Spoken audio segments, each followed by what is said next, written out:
నాకు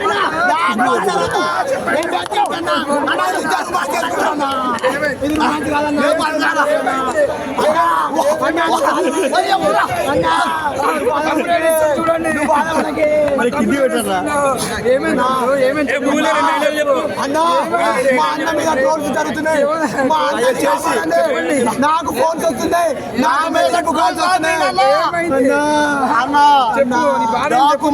సినిమా చూసానన్నా. చూసా ఏమైంది తర్వాత ఏమైంది చెప్పు. చూసిన తర్వాత ఏమైంది? నాకు కింద మీద దబిడి సినిమాల గుర్రం మీద ఎక్కి సింహం తోన్నట్టు ఉండాలి. ఇప్పటికీ 30 సంవత్సరాలుగా బాలకృష్ణ ప్రతి సంక్రాంతిలో blockbuster industry blockbuster industry blockbuster industry blockbuster industry blockbuster కాదన్నా బాలకృష్ణ. ఇంకో మీడియా ముఖంగా చెప్తున్నా, ఒక్కటే మాట, ఇప్పటి వరకు బాలయ్య బాబు 1000 కోట్లు కొట్టలేదు. ఇప్పుడు కొడతాడు. 1000 కాదు, 1000 కాదు, నేను చెప్పా 50,000 కోట్లు కాదు, 1,00,000 కోట్లు కూడా బాలకృష్ణ కొడతాడు. 1,00,000 కాదు, 1,50,000 కోట్లు కలెక్షన్స్ వచ్చిన తర్వాత మిగతా కలెక్షన్స్ అని ఎన్ని ఇస్తాడు? నేనే ఇస్తా. పుట్టిందే బాలకృష్ణ సినిమా థియేటర్ లో పుట్టా. ఎప్పుడు? అది ఏ సినిమా చెప్తా? ఏ హాస్పిటల్ పుట్టినా? అది ఏ హాస్పిటల్ కాదు, థియేటర్ లో పుట్టిందే. ఏ సినిమా చూసినప్పుడు పుట్టినా? నేను చెప్తానా, చెప్పు. నరసింహనాయుడు సినిమా థియేటర్ లో పుట్టినా. నరసింహ అప్పటి నుంచి నన్ను జై బాలయ్య అంటారు, నన్ను జూనియర్ బాలయ్య అంటారు. కొంతమంది నన్ను బాలు అంటారు, కొంతమంది బాలకృష్ణ అంటారు, కొంతమంది నన్ను మ్యాన్సన్ హౌస్ అంటారు.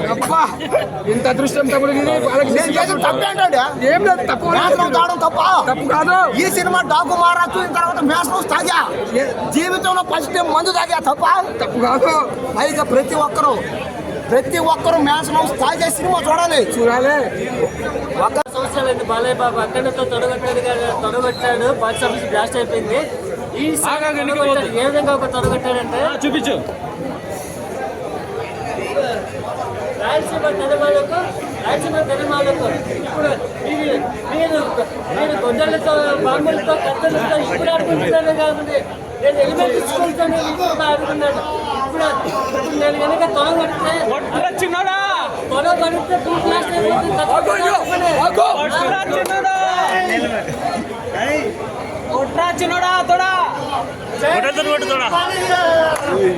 సూపర్ సినిమా అయితే మైండ్ బ్లోయింగ్, దగ్గర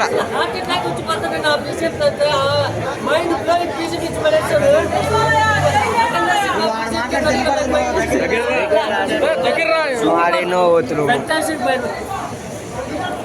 దీనికి మించి పీజీని ఎవరు ఇవ్వలేదు. అంటే ఆ వర్డ్ ఎందుకు ఆడుతున్నారంటే బీజేం బ్రహ్మ అయిపోయాడన్న.